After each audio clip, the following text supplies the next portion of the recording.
G'day folks, welcome to this report of the second Soviet turn. I'm not quite at the end of the turn yet, there's still some combat to go, but I'm at the end of the Soviet movement phase, which is the biggest, most important part of this phase. So I'll start at the top. This is the scenario boundary along the top, and we'll work our way down. So you can see along the northern flank here, very solid, not a lot of Axis forces here. It's fairly balanced along the front. Soviets holding quite comfortably. This is where the breakthrough was from the Axis forces. So the Soviets are just pulling back to recover.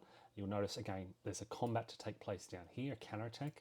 I have stockpiled some supply in Yelets, and we're just trying to make sure that this is not an area for offensive operations for the Axis forces. They've got the 4th Panzer Division and the 25th Motorized, and I just want to deter them from pushing through this area, force them to drive south instead.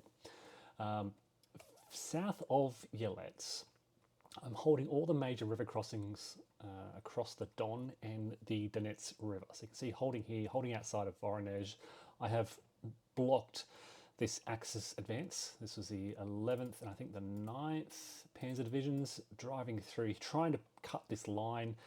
And the Soviets just said, no, we're going to make this as difficult as possible for you. So they've put some roadblocks in the way from the 4th Tank Corps and the 18th Tank Corps, just to make it difficult. Not a long-term objective here, just slowing down those 2 Panzer Divisions.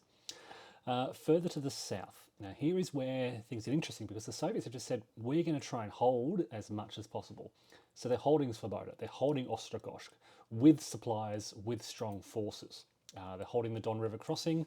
Further to the south, holding Rososh and this place, Ravinsky, down here, and holding Sarabelsk in good strength. So they're just saying, yeah, we're going to pull back from the front, but we're going to try and hold on to these key urban locations, villages, minor cities, and make it difficult for the Axis mechanized, motorized divisions to push through those areas, push beyond those areas.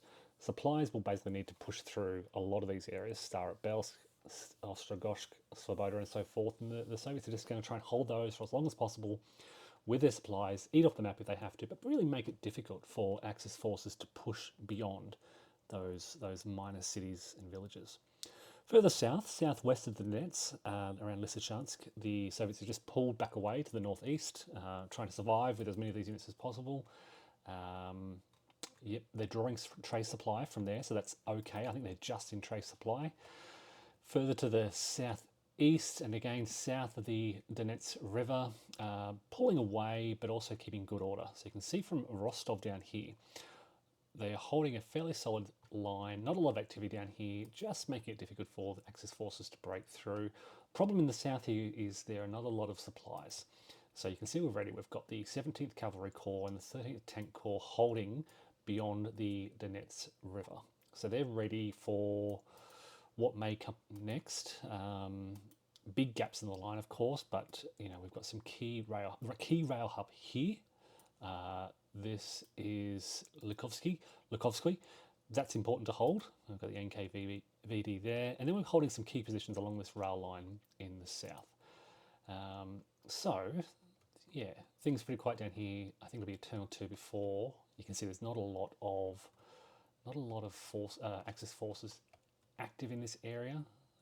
They had supply issues. Milarovo is holding with supplies.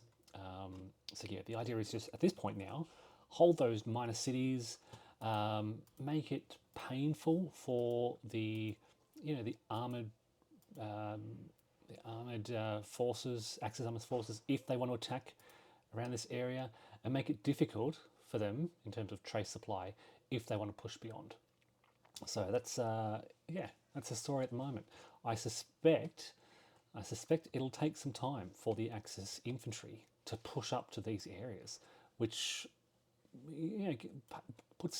gives this Axis forces an interesting choice.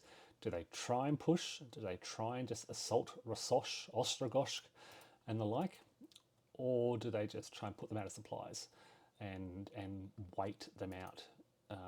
Either way, it slows down their advance. And Crimea is very quiet, so nothing much to report down there. Okay, folks, so about to head into, well, going to finish off this Soviet turn, finish off that combat in the north here, do a couple of supply checks and so forth, but about to end this Soviet turn, and then we will head into turn 3. Thanks for watching, folks, and take care.